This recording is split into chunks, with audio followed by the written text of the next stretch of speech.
আসসালামু আলাইকুম গাইজ, আশা করি সকলে ভালো আছেন। সো অনেক দিন পরে সকালবেলা ঘুম থেকে উঠে রওনা দিছি।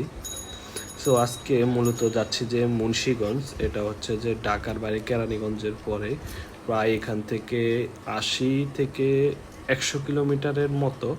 সো আজকে মূলত যাচ্ছি মুন্সিগঞ্জে। আর মুন্সিগঞ্জে যাওয়ার মূল কারণ হচ্ছে যে আমার আব্বু বিদেশ থেকে আমার জন্য একটা আইপ্যাড পাঠিয়েছে, ওইটা আনার জন্য মূলত যাচ্ছি। আব্বুর আসার কথা ছিল, কিন্তু উনি ভিসা সংক্রান্ত কারণে আপাতত আসতে পারবেন না, তাই ওনার এক বন্ধুর মাধ্যমে উনি পাঠিয়েছেন। আর ওনার বন্ধু থাকে মূলত হচ্ছে মুন্সিগঞ্জ। সো ওনার এক বড় ভাই, উনি আমাকে আইপ্যাডটা ঢাকায় এনে দেওয়ার কথা, কিন্তু ওনাদের বাড়িতে মানে আত্মীয় স্বজনের কার বিয়ে চলতেছে, এই কারণে বলতেছে যে আঙ্কেল আরও কয়েকদিন দেরি হবে, কিন্তু আমারটা তর্স হইতেছে না। এই কারণে আমি বললাম যে আচ্ছা আঙ্কেল, কোনো সমস্যা নেই, আপনি তাহলে আমার যেহেতু 2 দিন বন্ধ আছে, আপনি আমাকে ঠিকানা বা অ্যাড্রেসটা দেন, আমি চলে আসছি, আমি এসে নিয়ে যাই, তাহলে আর আপনার আর কোনো কষ্ট হবে না।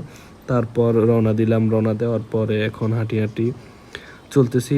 আমি মূলত হচ্ছে যে গুলিস্তান থেকে এখানে আরাম বাস খোঁজা লাগবে, আরাম বাস খুঁজে আমাকে মুন্সিগঞ্জের উদ্দেশ্যে রওনা দেওয়া লাগবে। আর এটাই আমার জীবনের প্রথম একা একা অনেক দূরের জার্নি। এর আগে যখন গিয়েছিলাম স্কুল থেকে শিক্ষা সফর বা যেখানে যাই, কেউ না কেউ পাশে থাকে বা সাথে ছিল, গার্ডিয়ান বলেন স্যার বলেন, কিন্তু এই প্রথম আমি প্রায় 100 কিলোমিটারের উপরে একা একা যাচ্ছি। আর যখন লক্ষ্মীপুর ছিলাম তখন তানজির আমার সাথে যে কোনো জায়গায় যেত, বাড়িতে যেতাম বা যে কোনো জায়গায় গেলে আমার সাথে আমার বন্ধু বা কেউ না কেউ থাকতো। যাই হোক, একা একা এখন জীবন চলা লাগবে, এটাই আসলে নীতি।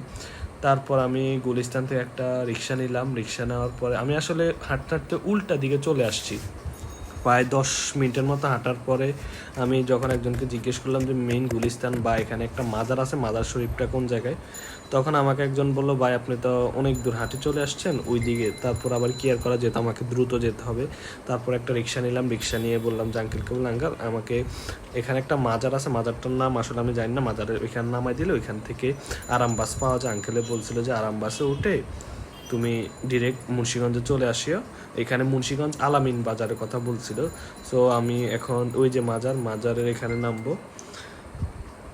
নামার পরে আমাকে এখন আরাম বাস খুঁজতে হবে। আরাম বাস, এখন এই আরাম বাস আমি কই পাই আমি বুঝতেছি না। তারপর হাঁটা শুরু করছি। হাঁটতে হাঁটতে লোকদেরকে অনেকে জিজ্ঞেস করছে আঙ্কেল আরাম বাস কই, তো আমি হাঁটতেছি। এখন হঠাৎ করে চোখে পড়লো ওই যে আরাম বাস। হ্যাঁ, এটাই হচ্ছে সেই আরাম আরাম করে যাওয়ার জন্য আরাম বাস। গুলিস্তান থেকে শ্রীনগর, ওই শ্রীনগর, ওইখানে শ্রীনগরের পরে হচ্ছে আলামিন বাজার, এটা একটু দূরে। তো আমার টিকিট নিলাম, টিকিট নিয়ে আমি বাসে বসে পড়লাম। এই আর কি চলবো। এখন কিছুক্ষণ পর বাস ছেড়ে দিবে, বাস ছেড়ে দিলে হয়তো বা আস্তে আস্তে যাব। আমি একা, আমার খুব মানে অস্বস্তিকর লাগতেছে এত দূর, প্লাস হচ্ছে খুব সকালে ঘুম থেকে উঠে চলে আসছি। তারপর ঠিকমতো খাওয়া দাওয়া হয় নাই, এই কারণে খুব খারাপ লাগতেছে নিজের কাছে। তারপর নাস্তা করছি হোটেলে, বাট বাসার খাবার আর হোটেলের খাবারের মধ্যে অনেক তফাৎ, এই কারণে যাক বাস ছেড়ে দিছে। এখন আমরা রওনা দিচ্ছি। এই আর কি, যেতে যেতে টুকিটাকি যাই কথা হয় এগুলো আপনাদের সাথে শেয়ার করব। আমি মনে হচ্ছে যে বোরিং লাগতেছে, যাই হোক কি আর করার। আর আমার পাশে একজন আঙ্কেল বসছে, একটু বুড়ো করে, ওনার বয়স 50-এর মতো হবে।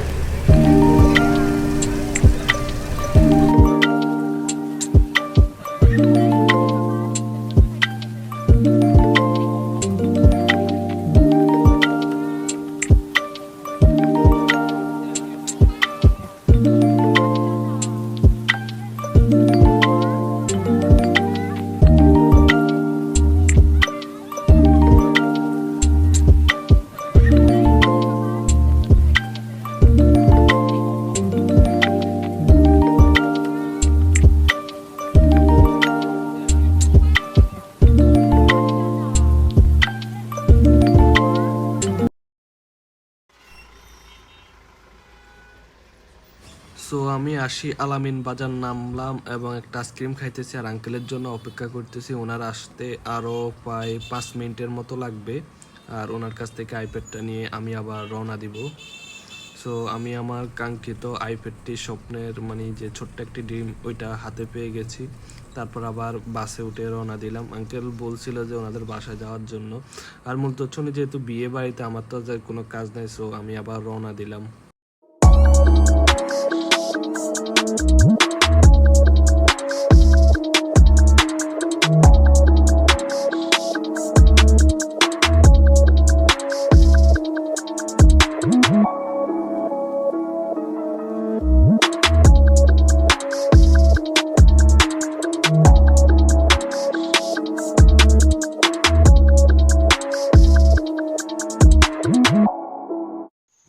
সো অবশেষে দীর্ঘ সংগ্রাম এবং অনেক পথ অতিক্রম করার পরে চলে আসলাম আমি বাসায়। আর যাওয়ার সময় যে একটা এনার্জি নিয়ে গেছি, ওই এনার্জিটা আর নাই। মনে হয় যে ভিতর থেকে মানে রুটা বাইর হয়ে আসতেছে ক্ষুধার জ্বালায়, প্লাস হচ্ছে হাঁটা লাগছে অনেক দূর, প্লাস হচ্ছে এত জার্নি, জ্যামে, ঢাকার জ্যাম রে ভাই। যাই হোক, এখন বাসায় যাই, ফ্রেশ হয়ে গোসল করি, এই একটা ঘুম দিমু, ঘুম থেকে উঠে তারপর আবার আপনাদের সাথে কথা হবে। হ্যালো গাইজ, বাসায় আসছি প্রায় 2 ঘন্টার উপর হয়েছে। তারপর আসি, খাওয়া দাওয়া করলাম, গোসল করলাম। আমার অবস্থা পুরো হালুয়া টাইট আছে না, হালুয়া টাইট হয়ে গেছে, এরকম এক অবস্থা। মানে আমি কোনো সময় একা একা কোনোদিন জার্নি করি নাই, বিশেষ করে অল্প একটু, যেমন 2-3 কিলোমিটার বা 4-5 কিলোমিটার, 10, কিন্তু এরা বিশাল আকারের বড় জার্নি আমি এরকম কোনো সময় একা একা করি নাই। শিক্ষা সফর বা অন্যান্য জিনিস ছাড়া এরকম হয় না, আমার সাথে কেউ না কেউ থাকে। সো এই আর কি, আমার জীবনের আরও একটি ছোট্ট স্বপ্ন পূরণ হলো। আর অবশ্যই এটার জন্য আমার বাবাকে ধন্যবাদ। আসলে জীবনে যাই চাই, মোটামুটি কিছুদিন হয়তো অপেক্ষা করা লাগে, বাবা সেই স্বপ্নটা পূরণ করেই দেয়, এই আর কি। সো আসার পরে ব্যাগটা রাখছি, রাখার পরে একটু ফ্রেশ হয়ে নিলাম। আর এই হচ্ছে আমার স্বপ্ন। এটা হচ্ছে যে পেন্সিল অ্যাপেলের, আর এটা হচ্ছে আমার সেই কাঙ্ক্ষিত আইপ্যাড। এটা হচ্ছে iPad air, sorry iPad 9 generation. আসলে আমি আরও দামিটা নেওয়ার ইচ্ছা ছিল, কিন্তু যেহেতু প্রথম আইপ্যাড ইউজ করতেছি, এতটা দামি নেওয়া দরকার হয় না। মূলত এটা হচ্ছে কাজের জন্য, যেহেতু আমি অনলাইনে কাজ করি বা টুকিটাকি যাই করি, এটা আমার কাজে অনেক হেল্প করবে, এই কারণে মূলত এই জিনিসটা নেওয়া। আর এটা যে রিভিউ ভিডিও, অবশ্যই আমার আরেকটা চ্যানেল আছে, ওইখানে আসবে। আর যদি আসে আপনাদেরকে অবশ্যই আমি এখানে জানিয়ে দেব। আর অবশ্যই যদি আজকের ভিডিওটা ভালো লাগে থাকে, তাহলে অবশ্যই আমাকে ফলো করতে পারেন। আর এরকম সুন্দর সুন্দর ভিডিও ভবিষ্যতে নিয়ে আসব। আর এটা হচ্ছে যে আমার সেকেন্ড অ্যাপল প্রোডাক্ট। আর এটা সব তিনটা, যেহেতু এটা আলাদা, এটাও আলাদা, তো এটা সব আমার টোটাল 3টা প্রোডাক্ট হচ্ছে অ্যাপলের। আরেকটা হচ্ছে আমার ম্যাকবুক। আমার ম্যাকবুকটা আমি